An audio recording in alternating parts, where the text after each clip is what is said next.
할렐루야. 성령께서 이 시간도 말씀 가운데 큰 능력으로 역사하실 줄 믿습니다.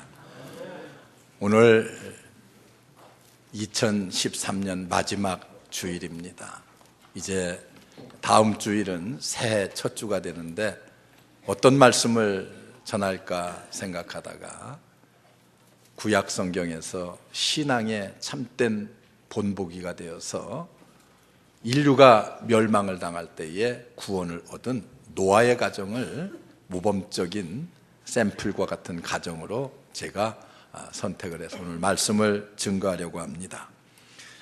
하나님은 전 인류가 악하고 강포가 지상에 가득 차서 그 죄악상이 하늘에까지 가득 차고 이르렀다고 말씀하면서 온 인류를 모든 피조물과 함께 멸하시기로 작정하십니다.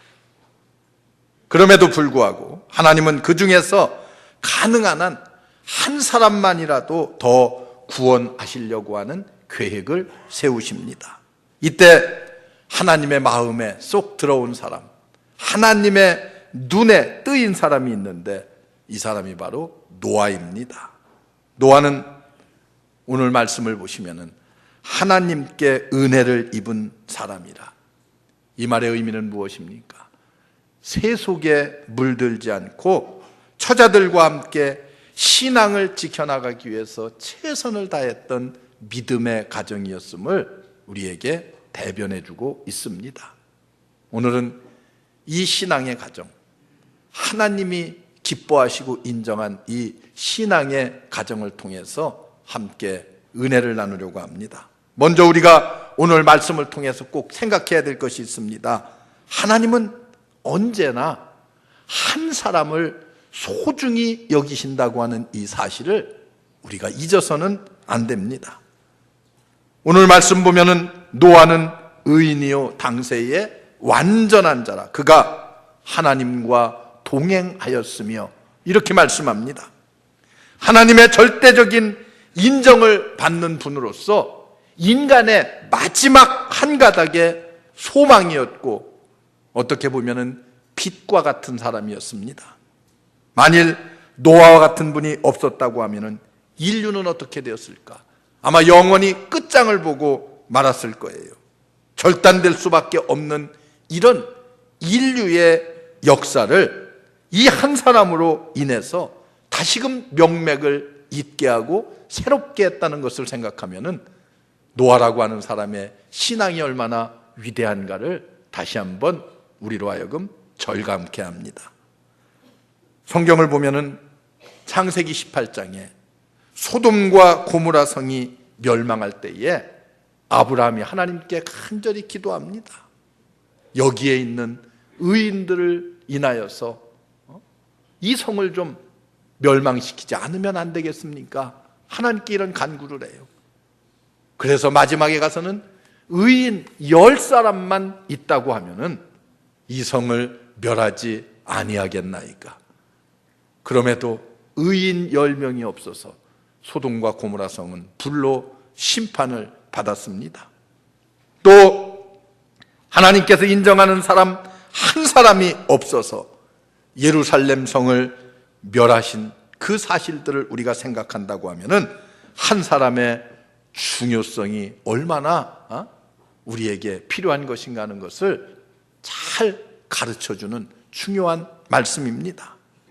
성경에 보면은 예레미야서 5장 1절에 보면은 너희는 예루살렘 거리를 빨리 왕래하며 그 넓은 거리에서 찾아보고 알라. 너희가 만일 공의를 행하며 진리를 구하는 자를 한 사람이라도 찾으면 내가 이 성을 사하리라. 한 사람만 찾아도 내가 이 성을 다 용서해 주겠다고 말씀합니다. 아수르의 수도였던 니느웨 성, 죄악이 관영해서 하나님께서 그 성을 심판하시겠다고 예고하셨습니다. 그리고 요나라고 하는 선지자를 보내서 내가 가서 그들에게 심판의 메시지를 전하라. 그들이 돌아서면 다행이거니와 만약에 돌아서지 않는다고 하면 내가 그 성을 멸할 것이다. 요나가 가서 하나님의 이 메시지를 들고 가서 복음을 전합니다. 니느웨 성이, 왕으로부터 온 백성이 베옷을 입고 하나님 앞에 회개하며 구원을 받는 역사가 일어났습니다. 누구 때문에요? 한 사람 때문에 그렇습니다. 예수님께서도 나 하나의 생명이 온 천하를 두고도 바꿀 수 없는 소중한 생명임을 우리에게 수없이 말씀해 주셨습니다. 나 하나가 천하를 살릴 수도 있고 죽일 수도 있는 흥망성쇠를 가름하는 영향력이 있다고 하는 사실을 생각한다고 하면은 우리는 얼마나 한 영혼이 소중한 것인가를 다시 한번 깨달을 수가 있습니다. 한 사람, 나 한 사람, 그저 대수롭게 생각하지 말고 나 하나 때문에 나라가, 가정이, 교회가, 민족이 구원받을 수 있다고 하는 이 놀라운 진리를 성경은 우리에게 잘 가르쳐주고 있습니다. 2014년 한 해는 여러분들 한 사람 한 사람이 하나님의 자녀들로서, 하나님의 일꾼들로서 부족함이 없이 소중함을 깨닫고 하나님께 인정받는 신앙의 사람들이 되시기를 주의 이름으로 축원합니다. 그래서 우리가 또 하나 생각할 것은 하나님께 인정받는 자가 되는 것이 중요합니다. 어느 때 어느 장소에서나 인정을 받는다고 하는 것은 얼마나 소중한지 몰라요. 인정받는다고 하는 의미가 무엇입니까? 그건 신임한다는 뜻이요. 그렇잖아요, 여러분들. 신임을 한다. 그리고 마음 놓고 맡길 수 있다는 그런 말입니다. 반대로 인정을 받지 못한다고 하는 것은 불신임을 뜻합니다. 그는 이미 가정, 교회, 사회에서 버림받았다고 하는 것을 의미합니다. 조직사회에서 생활하는 사람들은 누구나 다 어때요? 인정함을 받아야 돼요. 인정받지 못한다고 하는 것은 버림받았음을 의미합니다. 얼마나 비참해요. 사람들로부터 내가 인정받지 못하고 버림을 받았다고 하는 것은 얼마나 비참합니까? 우리들은 네 곳으로부터 인정함을 받아야 돼요. 첫째는 나 자신이 나를 인정할 수 있어야 됩니다. 내 자신을 누가 제일 잘 알아요? 내가 제일 잘 알거든요. 나 자신이 나를 인정해 줄 수 있어야 됩니다. 내가 나를 인정하지 않고는 다른 외부로부터 인정함을 받을 수가 없습니다. 그래서 고린도후서 13장 5절에 가서 보면은 너희가 믿음에 있는가 너희 자신을 시험하고 너희 자신을 확증하라. 그렇게 말씀해요. 그렇지 않으면은 스스로 속이는 자라는 거예요. 우리는 항상 자신을 말씀에 비추어서 점검해 볼 필요가 있습니다. 나는 어떤가? 내 자신은 어떤가? 자기 자신을 스스로 점검해야 돼. 내가 스스로 인정하지 못한다면 외부로부터 인정함을 우리는 기대할 수가 없습니다. 사도 바울은 내가 그리스도를 본받는 것처럼 너희도 나를 본받아라. 얼마나 자신감 넘치는 말이에요. 내가 예수 그리스도를 본받은 것처럼 너희 한 사람 한 사람 나를 좀 본받아라. 그렇게 자신 있게 말할 수가 있어야 됩니다. 얼마나 확신에 찬 말씀입니까? 우리는 나 자신을 스스로 인정해 줄 수 있는 사람이 돼야 돼요. 또 하나는 사탄에게도 우리는 인정함을 받아야 됩니다. 사탄은 귀신의 영이기 때문에 사람의 형편을 잘 압니다. 예수님 당시에 보면은 성경에 통달하고 종교적인 큰 직분을 맡았던 제사장, 서기관, 장로, 바리새인들 예수님을 만나고 예수님의 가르침을 받았지만은 그러나 보고 듣고도 예수님을 깨닫지 못했어요. 알지 못했습니다. 그런데 보세요. 귀신들은 언제 어디서 예수님을 만나도 예수님을 알아봤어요. 다윗의 자손 예수여, 하나님의 아들 예수여, 하나님의 독생자 아들이라고 하는 것을 그들은 다 알고 예수님을 만나면 소리치고 도망치고 그렇게 했습니다. 사도행전 19장에 가서 보면은 이런 말씀이 있어요. 사도 바울이 에베소에 이르러서 하나님의 능력을 통해서 병든 자를 고치고 귀신 들린 자들을 몰아내고 고쳐주는 일을 했습니다. 그때 마술을 하는 한 사람이 와서 바울이 전파하는 것을 보고 나도 좀 저렇게 따라서 해봐야 되겠다 해서 예수님의 이름을 빙자해서 귀신을 쫓아내려고 했어요. 그런데 그때 귀신들이 뭐라고 하는 줄 알아요? 귀신들이 말하기를 예수님도 내가 알고 바울도 내가 아는데 너는 도대체 누구냐? 이렇게 반문을 합니다. 그러고 그에게 대어들어요. 그래서 저들이 몸에 큰 상처를 입고 벌거벗은 몸으로 도망을 쳤다고 성경은 그대로 기록하고 있어요. 사도행전에. 우리는 사탄도 우리를 보면은 하나님의 자녀들이라 인정함을 받을 수가 있어야 됩니다. 그리고 우리는 사람들로부터도 인정함을 받아야 돼요. 사람한테 인정받지 못하면서 우리가 어떻게 하나님께 인정받는다고 말할 수가 있겠습니까? 우리는 가장 가까운 사람에게 먼저 인정을 받아야 돼. 내 남편, 내 아내, 내 가족들에게 인정을 받아야 됩니다. 교회에 오면은 성도들에게 인정을 받아야 돼요. 목사는 목사로서, 장로님은 장로님으로서, 권사로서, 집사로서 성도들에게 좀 인정함을 받아야 돼. 성도들이 같은 교회 다니면서도 손가락질을 한다고 하면은 되겠습니까?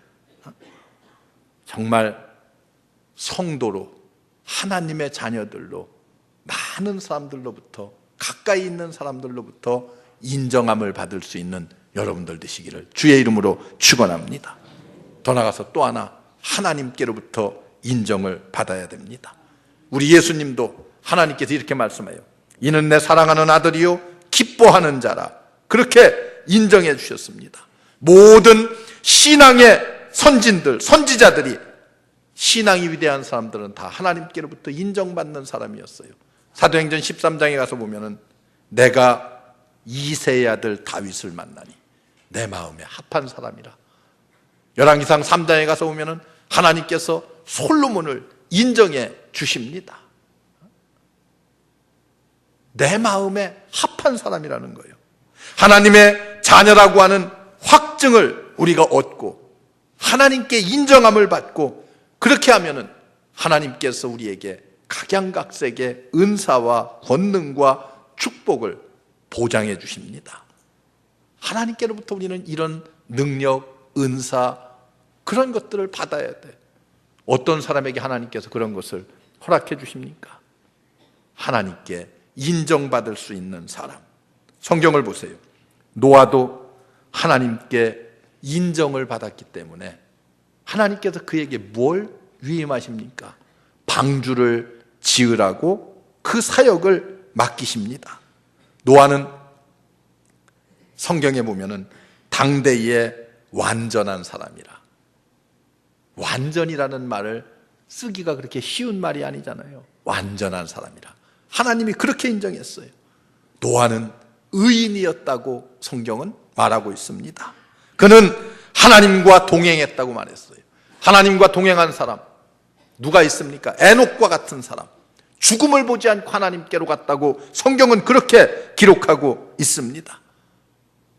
여러분들이 마태복음 7장에 보시면은 22절 이하에 그날에 많은 사람들이 나더러 이르러 주여 주여 우리가 주의 이름으로 귀신을 쫓아내며 주의 이름으로 권능을 행치 아니하였나이까. 그때에 내가 저희에게 밝히 말하되 내가 너희를 도무지 알지 못하나니 불법을 행하는 자들아 내게서 떠나가라 하리라. 어떻습니까? 하나님께 인정받지 못한 신앙의 행위들은 아무 의미가 없어요. 주님이 이 땅에 다시 오시는 날 불법을 행하는 자들아 내게서 떠나가라. 이 땅에서는 예수 믿는다고 그 이름으로 권능을 행했다고 말하였지만은 하나님께 인정받지 못하면 이런 비참한 지경에 떨어질 수가 있습니다. 성경을 여러분들이 보면은 바리새인들의 기도, 바리새인들의 구제, 10의 1조, 제사, 그리고 그들의 경건한 삶, 겉으로 보기에는 아주 그럴듯했습니다. 누가 보아도 야, 참 저 사람들은 철두철미한 사람들이다. 철두철미하게 신앙생활 하는 사람들이다. 그렇게 인정했을지 모르지만은, 그러나 하나님께는 인정함을 받지 못했습니다. 하나님은 언제나 예수 그리스도를 통해서 그들을 책망하시지요. 그들의 잘못된, 그들의 외식적인 신앙을 화 있을진저 하면서, 독사의 자식들아 하면서 우리 주님께서 아주 극단의 언어까지 사용하시면서 그들을 책망하는 모습을 볼 수가 있습니다. 우리는 노아와 같이 하나님께로부터 인정받고, 그리고 하나님께서 우리에게 맡겨주신 수임을 다 감당하고도 남는, 그래서 나도 구원받고 나를 통해서 내 이웃이 구원받는 그런 하나님의 자녀들이 되시기를 주의 이름으로 축원합니다. 하나님께 인정받는다고 하는 것은 굉장히 소중해요. 그리고 또 한 가지 오늘 말씀을 통해서 우리가 깨달아야 될 것이 있습니다. 하나님은 심판을 다 마음에 계획하시고 결정하셨어요. 그 땅에 죄악이 관영함으로 심판을 결정하셨어요. 그러나 그 뒤에도 보면은 언제나 하나님은 기회를 주시며 기다리시는 하나님이십니다. 이게 하나님의 사랑입니다. 긍휼의 하나님께서 심판을 결정하신 뒤에도 언제나 살 수 있는 길을 열어주셔요. 그리고 기회를 주시며 기다려주십니다. 어떻게 기다려요? 참회하고 돌아서는 자들, 돌아오기만 하면 과거의 모든 죄악들은 묻지 않고 받아들여 주시고 축복하시는 하나님, 우리는 그 하나님을 믿어야 되는 것이고 그 하나님을 의지하고 우리는 출발합니다. 이것이 바로 방주 건설로 나타났어요. 방주를 지으는 모습을 보면 우리는 그 하나님을 알 수가 있습니다. 애당초 하나님께서 노아의 8식구, 노아와 아내, 그리고 노아의 세 아들, 자부셋, 이렇게 8식구만 구원하시려는 하나님의 뜻이 있다고 하면은 배를 그렇게 크게 지을 필요가 없습니다. 애당초 노아만 구원하려고 하는 하나님의 뜻이 담겨져 있는 것이 아니에요. 노아의 방주는 그 뒤를 쭉 읽어보면 하나님께서 이렇게 말씀하십니다. 그 길이를 300규빗으로 하라. 300규빗은 오늘날로 말하면 450척입니다. 그리고 그 광이 50규빗, 약 75척, 높이를 30규빗, 약 45척. 이렇게 배를 지으면은요, 길이와 넓이와 높이를 그렇게 배를 지으면은 그 배의 크기가 얼마나 할 것 같습니까? 오늘날 배로 말하면은 4만 톤급 배가 된다 그래요. 4만 톤급. 미국이 자랑하는 세계 최대의 항공모함들이 10만 톤에서 12만 톤의 배입니다. 그 절반이 거의 되는 그런 배를 그 당시에 하나님께서 지으라고 했어요. 이렇게 큰 배를 왜 지으라고 했습니까? 그 당시 얼마 되지 않는 인구를 하나님께서 다 구원하려고 하는 하나님의 기회를 주시려고 하는 하나님의 섭리가 담겨져 있습니다. 노아는 방주를 다 지은 다음 자기네 식구만 쏙 들어간 게 아닙니다. 어떻게 했어요? 모든 백성들에게 문을 열었습니다. 누구든지 이 방주 안으로 들어오라. 그러면 구원을 얻는다. 이 땅은 하나님께서 물로 심판하신다. 목이 터져라고 외쳤습니다. 그런데 많은 사람들이 어떻게 했어요? 조롱했어요. 비웃었습니다. 이렇게 해가 청청한 날 무슨 비가 와서 이 땅을 멸한다고 저 미친 소리를 하고 다닌다고 사람들은 그렇게 생각했습니다. 설마 그런 일이 있으랴. 설마. 이렇게 하면서 미루는 자들이 대부분이었습니다. 그러나 기회라고 하는 것은 다시 오지 않았습니다. 성경 말씀은 언제나 살아있고 듣고 보는 그 사람과 그 시기에 적중되는 말씀이 하나님의 말씀입니다. 종말적인 심판은 노아의 때와 같이 어떻게 보면 지금도 우리 앞에 아주 급박하게 다가오고 있음을 여러분들이 알아야 됩니다. 멸망이 목전에 이르렀음에도 깨닫지 못하고 있다가 멸망당할 것을 우리 예수님께서 이렇게 개탄하신 적이 있습니다. 여러분들이 마태복음 24장 38절 이하를 보면은 이렇게 말씀하고 있어요. 홍수 전에 노아가 방주에 들어가던 날까지 사람들이 먹고 마시고 장가들고 시집가고 있으면서 홍수가 나서 저희를 다 멸하기까지 깨닫지 못하였으니 인자의 임함도 이와 같으리라. 이렇게 말씀합니다. 노아의 방주 시대를 예수님께서 설명하시면서 인자가 이 땅에 다시 오는 그날에도 이와 똑같을 것이라고 말씀을 하고 있습니다. 오늘의 우리는 어떻게 보면은 새로운 노아 시대에 살고 있습니다. 우리는 하나님의 긴박한 부르심과 그 요청에 응답해서 하나님의 마음에 합당한 자들이 되어야만 합니다. 예수께서 이 시대에 알맞는 기도의 제목들을 우리에게 제정해 주셨습니다. 마태복음 9장에 가서 보면은 추수할 것은 많되 일꾼이 적으니 그러므로 추수하는 주인에게 청하여 추수할 일꾼들을 내게 보내주소서. 이렇게 말씀하셨습니다. 우리는 분연히 일어나서 우리 나름대로 방주를 짓고 그리고 그 방주를 채우는 일에 우리가 함께 동참해야 됩니다. 수많은 생명이 우리의 부름에 달려있다고 하는 사실을 여러분들이 기억해야 됩니다. 우리가 바로 이것을 자각한다고 하는 것은 나도 살고 내 주변의 수많은 영혼들도 살리는 길이라고 하는 사실을 우리가 기억해야 됩니다. 그래서 사도 바울은 내가 부득불 복음을 전한다고 하면서 복음을 전하지 않으면 내게 화가 미치리로다. 복음을 전하지 않으면 화를 당한다고 그렇게 말씀했어요. 에스겔서 3장 17절에 가서 보면은 내가 전도하지 않아 민족이 멸망한다고 하면은 그 핏값을 내 손에서 찾으리라. 그러나 내가 그 의인을 깨우쳐 범죄치 않게 하므로 그가 범죄치 아니하면 정령 살리니 이는 깨우침을 받음이며 너로 내 영혼을 보전하리라.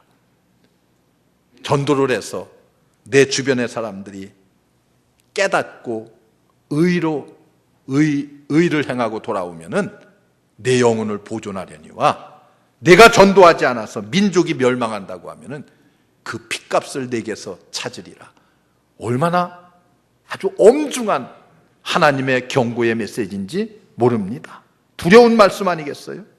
사도 바울은 다시 로마서 1장을 통해서 이렇게 말합니다. 내가 복음을 부끄러워하지 아니하노니 이 복음은 모든 믿는 자에게 구원을 주시는 하나님의 능력이 됨이라. 첫째는 유대인에게요, 둘째는 헬라인에게로다. 사도 바울은 복음을 부끄러워하지 않고 전하는데 그 복음을 누구에게? 유대인에게도 그리고 이방인인 헬라인에게도 내가 복음을 전한다. 그래서 바울은 언제나 이렇게 고백합니다. 내가 복음의 빚진 자로다. 빚은 어떻게 돼요? 갚아야 돼요. 은행에서 빚을 졌던 개인에게 빚을 얻었던 다 갚아야 돼요. 돈을 빚진 것이 아니라 복음의 빚진 자로서 내가 그들의 영혼을 위해서 복음을 전한다고 말합니다. 다니엘서 12장 3절에 보면은 많은 사람을 옳은 곳으로 돌아오게 하는 자는 별과 같이 영원히 비치리로다. 어떻습니까? 하나님의 일 중에 가장 고귀한 일이 무엇입니까? 영혼을 구하는 일입니다. 하나님은 언제나 우리에게 기회의 문을 열어놓고 있습니다. 그 안에 돌아오면 구원을 얻을 수가 있습니다. 그 안에 들어오게 하는 일들을 누가 합니까? 내가 합니다. 2014년 한 해는 하나님께 인정받고 사람들에게 인정받고 그리고 하나님께서 우리에게 맡겨주신 막중한 사명을 최선을 다해서 감당함으로 우리의 이웃을, 이 민족을 복음하는 일에 내가 가장 큰 이익을 감당할 수 있는 우리 모든 성도 여러분들 되시기를 주의 이름으로 축원합니다. 기도하겠습니다. 은혜로우신 하나님 감사합니다. 오늘 노아의 신앙을 보면서 우리 모든 성도들이 노아와 같이 하나님께 인정받고 사람들에게 인정받고 하나님께서 그에게 주어진 막중한 사명들을 잘 감당할 수 있는 우리 모든 성도들 삼아 주옵소서. 예수님의 이름으로 간절히 기도하옵나이다. 아멘.